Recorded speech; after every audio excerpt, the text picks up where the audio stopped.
¿Qué tal, mis estimados hermanos? El día de hoy retomamos lo que es Escuela de Formación Cristiana y veíamos el asunto de establecer la doctrina o las doctrinas principales dentro de nuestra iglesia. Ya lo utilizábamos a través de este acróstico de Sí Jesús. Este acróstico nos recuerda a entender, en primer lugar, la soberanía absoluta de Dios. En segundo lugar, la incapacidad total del hombre. En tercer lugar, la justificación por fe solamente. En cuarto lugar, la elección por gracia. Y luego, por último, vimos el sacrificio eficaz de Jesucristo.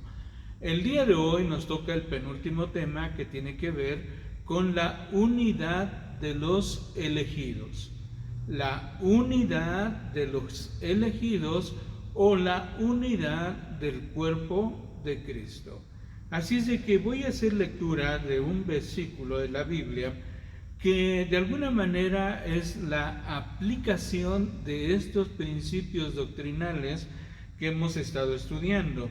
Hechos capítulo número 2, Hechos capítulo 2, versículo 47. Hechos 2, 47. Hablando de los creyentes, voy a leer desde el 43, pero el que me interesa es el 47. Hechos 2, 43.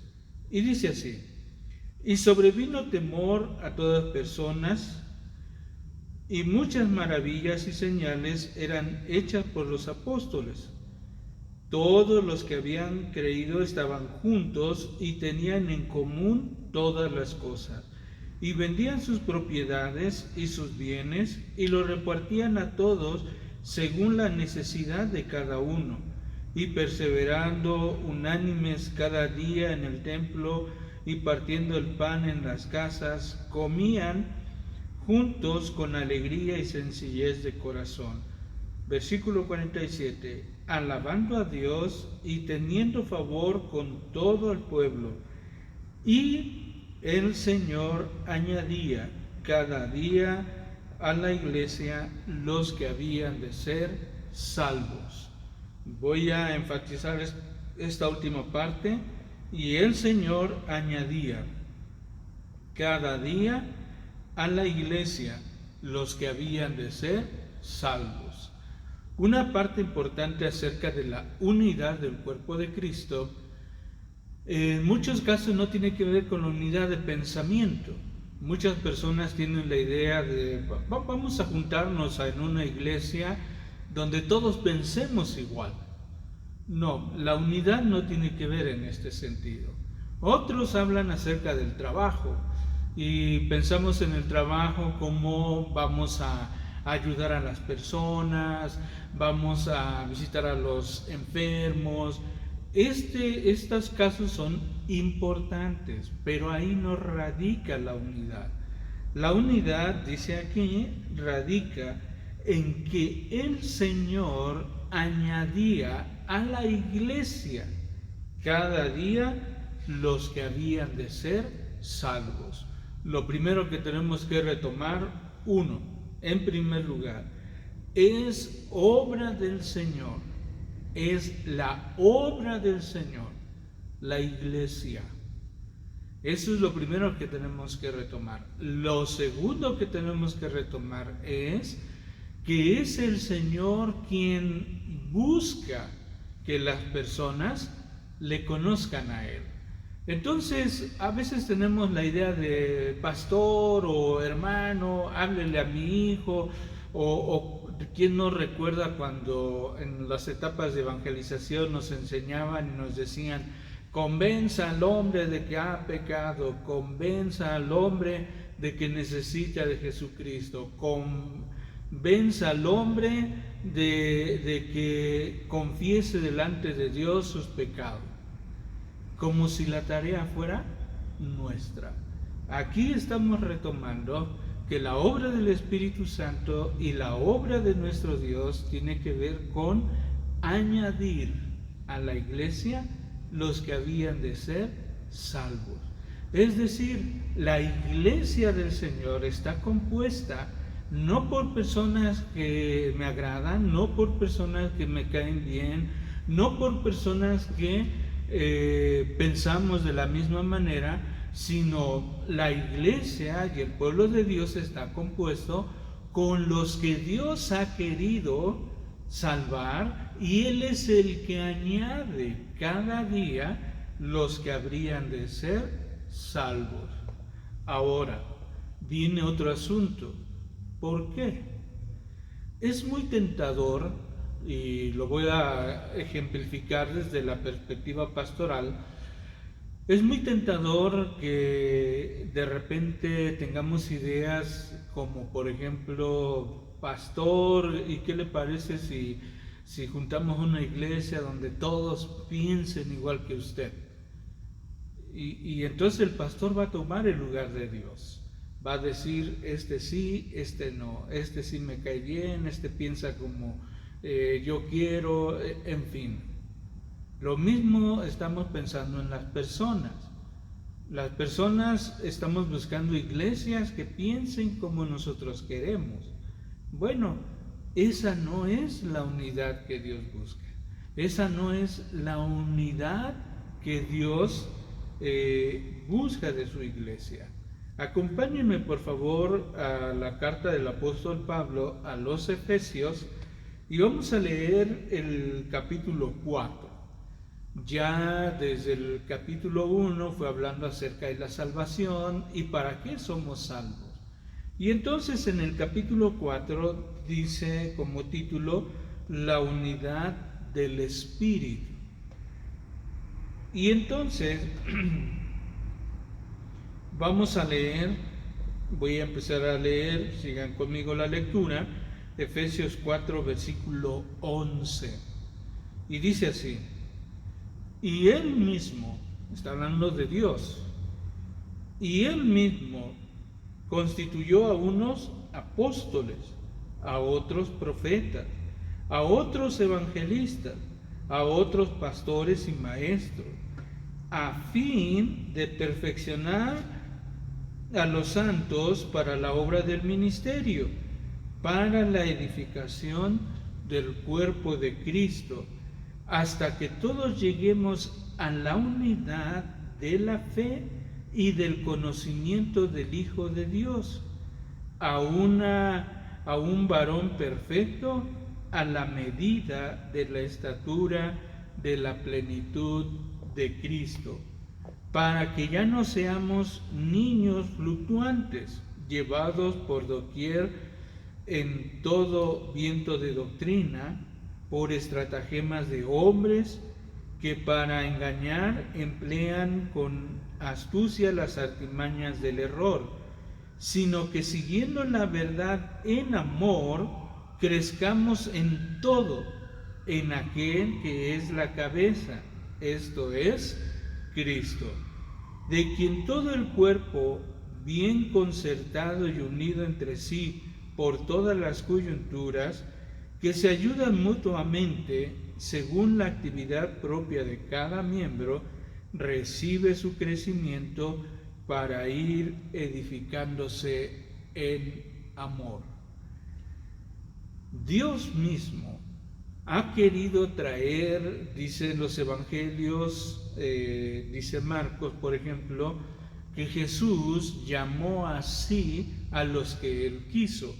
Pablo en este momento está haciendo referencia y dice, Él mismo es el que instituyó pastores, maestros, apóstoles, en fin, cada uno con diferentes dones, pero esos dones han sido dados por Dios.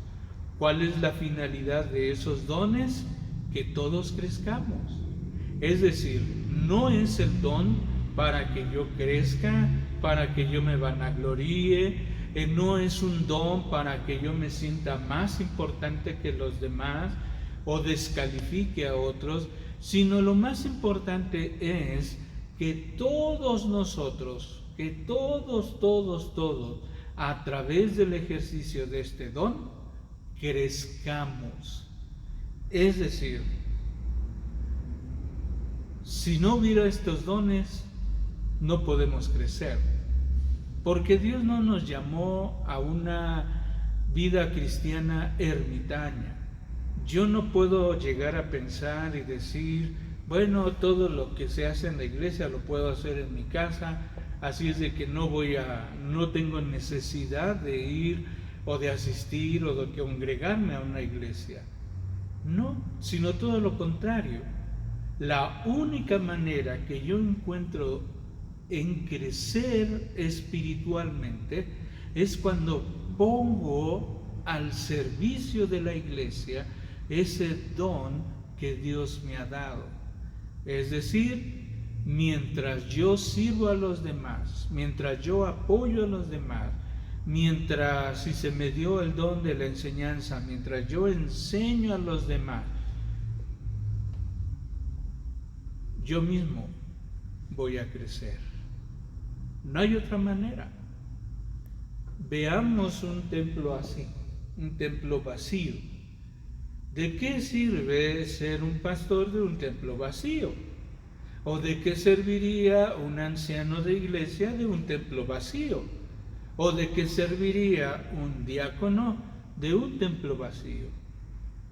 Solamente y en el momento en que yo disponga mi servicio, esos dones que Dios ha dado, al servicio del pueblo de Dios, es cuando yo empiezo a crecer espiritualmente.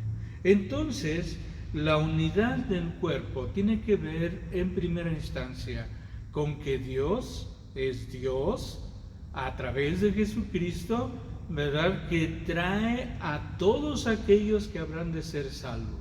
No son según mis criterios, no son según mis ideas, no son según mis gustos, sino los que Dios quiere y le place a Él salvar. En segundo lugar, Dios estableció esos dones para que yo pueda ser útil al cuerpo de Cristo, al pueblo de Dios, a otros cristianos, para que juntos podamos crecer y llegar a la plenitud de Cristo. Esa es la finalidad.